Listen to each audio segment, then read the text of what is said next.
정부에 보이는 손이 쓸데없이 너무 길게 작동했다. 근데 지금 와서 시장이 원래 바뀌다 보니까 국가 위기로 이어질 정도로 심각해졌다. 중국 정부는 부동산이 은행 위기로까지 이어지게 하면 안 된다는 게 딱 있어요. 그래서 지금은 모든 방법을 동원해서 살릴 수 있는 애들은 살리겠다는 걸 노력은 하는데 한계가 있다고 저는 보는 거고요.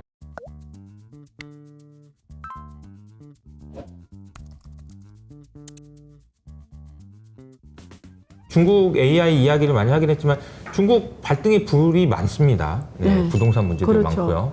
지금 뭐 맞아요. 경기는 안 좋은 것 같고 지금 맞아요. 뭐 들리는 얘기 보면은 기회가 있다는 건 알겠지만 막상 발등에 불도 심각한 것 같은데. 맞아요. 어떻게 보면 미국하고 중국이 묘하게도 역사의 같은 시점에 와 있는 것 같아요.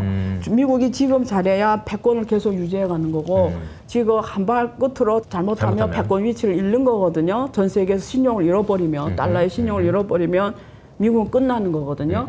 근데 지금 달러 신용이 지금 사실 좀 옛날에 비해 정화 많이 떨어졌잖아요. 그쵸. 그런 면에서 미국도 앞으로 10년이 미국이라는 나라가 어떤 나라 되냐에 정말 가장 중요한 시점인데 중국 똑같습니다, 여러분. 중국이 시진핑이 지금 3기를 시작했는데요. 어떻게 보면 이 사람이 중국에서 가장 위대한 국가, 한국식으로 하면 대통령이라고 중국식으로 국가 주석이에요. 가장 위대한 주석이 될 수도 있고 가장 배드 주석이 될 수도 있어요. 그러니까 이게 시진핑이 3기, 4기가 어떻게 보면 중국 사람들 운명을 결정할 정도로 앞으로 10년은 가장 중요합니다. 근데 중국은 앞에서 말하는 이렇게 미래 산업에서는 빨리 가고 좀 긍정적 면도 있어요. 그래서 자동차도 세계 1위 했잖아요, 지금. 그러니까 우선은 또 스마트폰도 화웨이가 다시 돌아왔어요. 미국이 때를 말하면 확 밀려났다가 지금 중국에서 1위로 다시 돌아왔고 지금 우선 유럽을 다시 진출하고 있고요. 이런 데서 다 세계적으로 중국이 다 내놓으라 하는 기업들도 있고 이제는 많이 앞장서 가는데 중국이 지금 과거가 중국이 앞으로 가는 걸 지금 못 가게 자꾸 발을 잡아당기고 있어요. 그게 뭐냐면 부동산입니다. 아하. 그래서 제가 여러 장소에서 강의를 많이 했기 때문에 제가 자세히 풀지는 않는데 요점만 말씀드릴게요. 부동산 볼 때는 두 개로 봅니다. 하나는 상품 속성이 있어요, 부동산이. 예를 들면 이것처럼 부동산이가 거주를 하는 거예요. 이건 상품이에요. 네. 부동산의 기능은 사람을 거주하게 한다. 이게 상품 속성. 쓸모가 있는 거죠. 예. 두 번째 부동산의 그 속성은 금융이에요. 그래서 대학에서는 부동산을 금융학과에다 넣습니다. 금융이에요. 이건 시멘트로 올린 건물이 왜 금융이지? 헷갈리죠. 그건 간단해요, 원리가. 부동산을 사는 사람도 대출해서 살 거고요. 짓는 사람도 대출해서 짓는 거예요. 그래서 공급자와 수요자가 다 파이낸싱을 해서 이 부동산이 만들어지고 거래가 이루어지는 거예요. 모두가 레버리지가 들어가는 거죠. 둘 다 레버리지를 써야 되는 거예요. 중국 같은 나라하고 미국 같은 나라 차이가 있어요. 미국은 금융이 자본시장으로 돼 있어요. 무슨 말이냐면 주식 투자로 돼 있어요. 이어서 아카데미 내가 투자를 하겠다 이러면 주식을 발행하는 거예요. 그러면 누군가가 와서 여기 주식을 샀어요. 그러면 리스크를 같이 지는 거예요. 그래서 만약에 혹시나 이게 잘 안 되면 파산했어. 그럼 투자산을 같이 파산하고 끝나요. 거기서 그냥 끝. 근데 깨끗해. 유한 책임이죠. 예, 유한 책임이지. 근데 중국이나 한국이나 일본이 공동한 특징이 있는데 자본시장이 발전을 못했어요. 그러니까 대부분 파이낸싱이 금융이 뭘로 일으키냐면 은행에서 대출을 해주는 거예요. 이걸 우리가 간접금융이라고 해요. 그러면 이런 건 그러니까 예를 들면 건설사가 은행에서 대출해와 한국도 그래 4월 부동산 위기설이 있었잖아요. 다 은행에서 대출해서 PF가 은행에서 PF 많이 이렇게 주잖아요. 은행에서 대출해 주는 거예요. 건설사들한테. 우리 집 사잖아요. 또 은행 가서 내 신용으로 대출해 와서 집 사는 거예요. 근데 이게 잘 갈 때는 아무 문제 없어요. 근데 이게 부동산 건설사가 아파트를 졌는데 안 팔려. 부도 났어 하면 그 대출에서 은행이 연대 책임지는 거지. 이렇게 같이 부도 나는 거지. 아까 주의사항은 뭐였어요? 부도 나면 그냥 다 같이 끝나는 거예요. 뭐 누가 따라서 부도 나는 게 없고 그냥 투자자만 손실 보고 끝났는데 은행이 대출해주는 바람에 은행이 부도가 나면 그 국가가 흔들리는 거예요. 국가가. 그 다음에 개인도 똑같아요. 개인이 내 욕심내서 집을 막 8개, 9개 다 대출해 샀어.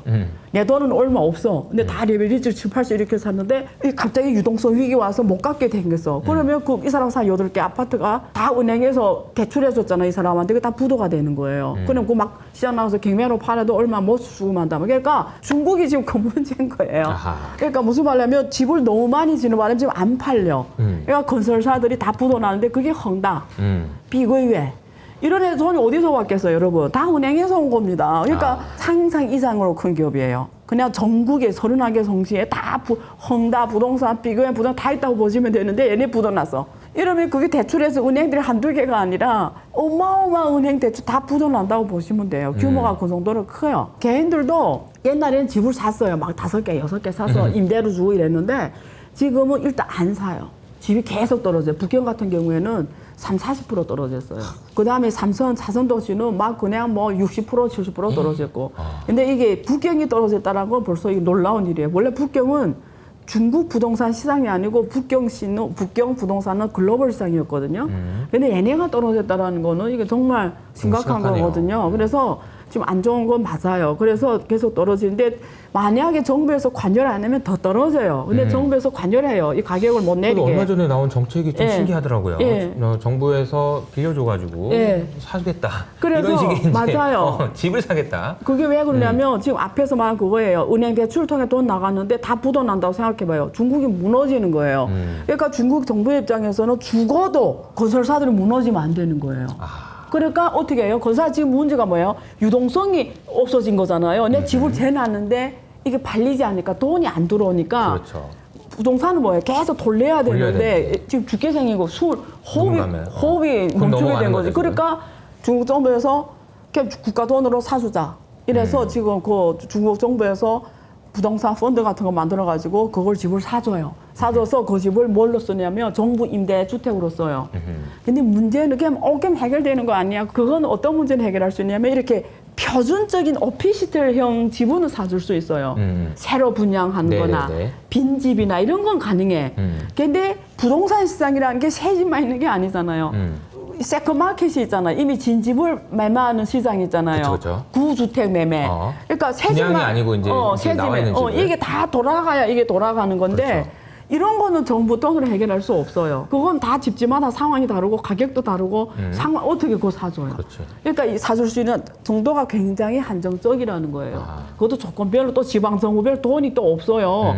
사줄 수 있는 정보도 있는 바람에 없는 데도 또 없는 있고. 데도 많고 이래서 한정적 그건 한 2조 정도는 해결할 수 있는 걸로 알고 있는데 아하. 위안화로. 근데 지금 몇백조 빚인 거잖아요. 그러니까 사실은 본질적 문제 해결은 안 된다. 근데 이게 뭐 보통 보면은 이런 문제가 생기면 어떻게 그러니까 자연스럽게 시장 친화적으로 해석하려면은 회사를 망가뜨리고 그러니까 오히려 그리고 나서 다시 하고 이런 게 이제 깔끔한데 이제 중국의 정책을 보면 그거는 안 되니까 왜 안 될 것 돌아가서 같아요? 왜 못 이게 하고? 다 같이 무너지고 은행 그러니까 때문에 이제 그러는 그러니까요. 거예요. 엮여 있으니까. 어느 나라나 똑같아요. 은행이 무너지면 국가가 무너져요. 그래서 중국 경제 문제는 이렇게 정리해드리면 될 것 같아요. 중국 정부는 절대 부동산이 은행 위기로까지 이어지게 하면 안 된다라는 게 딱 있어요. 마지노로. 그래서 지금은 모든 방법을 동원해서 지금 부동산을 임대주택형으로 다 사가지고 살릴 수 있는 애들은 살리겠다라는 걸 노력은 하는데 내가 봐서는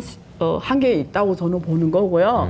두 번째, 할한데 부동산 다시 올라갈 수도 있지 않습니까? 어느 정도 떨어지고 이렇게 질문한 분들이 계세요. 근데 이렇게 보시면 돼요. 부동산이 상품 속성만 남았을 때는 더 못 올라갑니다. 이제 금융 속성을 잃었다고 보시면 돼요. 지금. 그래서 앞으로 올라가는 거는 상당기가 어렵다. 그리고 지금 이미 지어 있는 분양이 안 된 아파트 앞으로 정부에서 발표하는 건 3년 넘어야 소화 가능해요. 어떤 증권사 있는데 극한적으로 분석하는데 10년치를 다 재놨다 하거든요. 수요량의 10년치. 그러니까 데이터마다 조금 다른데 우리가 3년짜리를 봐도 벌써 앞으로 3년은 저는 2027년까지 별로 기대할 게 크지 못하다. 부동산은? 예. 네. 중국 경제. 근데 그래서 이제 이 과정에서 어쨌든 예. 중국에서 중앙은행에서 돈을 또 찍어내는 그런 계속 효과가 찍어내는 생기는 거죠. 거고. 계속 찍어내는 거죠. 이게 부작용이 여러 가지가 생길 수도 있을 것 같아요. 뭐 모럴 해저드가 있을 수도 있을 것 같고 아니에요. 화폐 가치 완전 하락이 있을 수도 있고. 완전 이미 시작이 됐죠. 그 중국 가보면 네. 그러니까 중국에 산 사람만 아는 거잖아요. 이 돈의 네, 가치에 네, 대해서. 네, 옛날에 그 100위안이 한국 돈을 초창기 내가 한국 2003년에 왔는데 그때 100위안이 한국 돈으로 10,000원이었어요. 10,000원. 네네. 근데 지금은 한국 원화도 많이 가치가 떨어져서 지금 100위안이 한국 돈으로 지금 20,000원이에요. 한국 원화 가치가 많이 떨어졌어요. 네네. 근데 그 100위안이 옛날에 되게 많이 중국에서 뭐 생일 세거나 뭐 할 때 100위안이 주면 엄청 돈 많이 준 거였어요. 근데 지금 100위안, 그만 원이면 100위안 들고 마트 들어가 엄청 많이 산다는 거거든요. 지금 마트 들어가면 100위안으로 거의 몇 개 지으면 100위안이에요. 100위안이 아니에요. 돈이 값이 없어요. 근데 이제 말한 거죠. 그러면 이제 이 위기를 어떻게 터뜨려야 되냐면 두 가지 방법이 있습니다.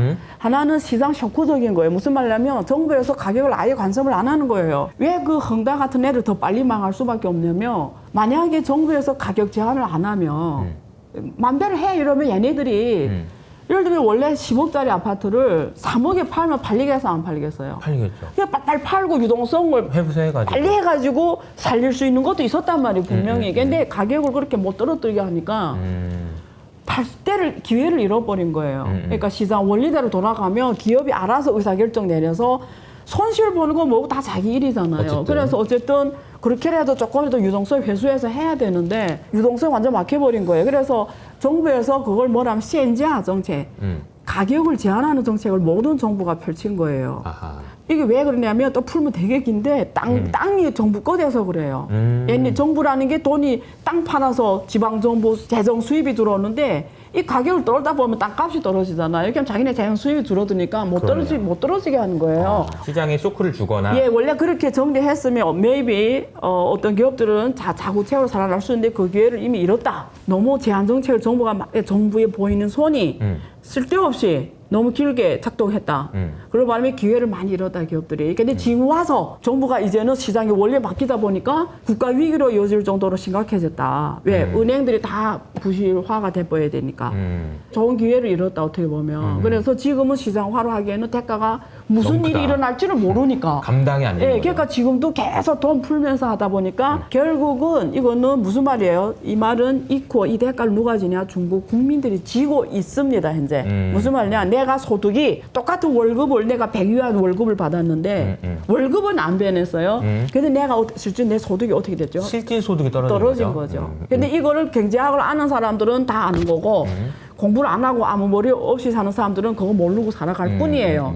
근데 아냐 모르냐는 사회 안정에는 다른 의미겠죠. 다 그렇죠, 알면은 이게 폭동으로 이어지는 거고. 그렇죠. 모르기 바랄 수도 있죠. 근데 대부분 경제 공부는 안 하고 또 아무 생각 없이 솔직히 살잖아요. 대부분 사람들은. 근데 이 정도면 대부분 알지 않을까요? 안다고 하는 것도 근데 맞을 이게 수도 그런 있어요. 거예요. 100위안을 가지고 마트 가서 살 수 있는 게 줄어든다라는 것으로 체감적으로 알 수 완전 있는 부분도 느끼지. 있는데 이 질문을 그냥 좀 들어보면은 결국은 중국만 그럴까요? 미국도 마찬가지고 이 문제를 똑같아요. 해결하는 과정에서 유동성이 맞아요. 계속 투입되고 우리나라는 그런가요? 우리나라도 똑같아. 그렇죠. 한국 똑같아요. 결국에는 이게 화폐라는 것 그리고 이제 비트코인 맞아요. 이야기가 안 나올 수 안 나올 수 없어요. 요런 꼬리 자연스럽게 오는 거예요. 꼬리 하는 꼬리 맞아요.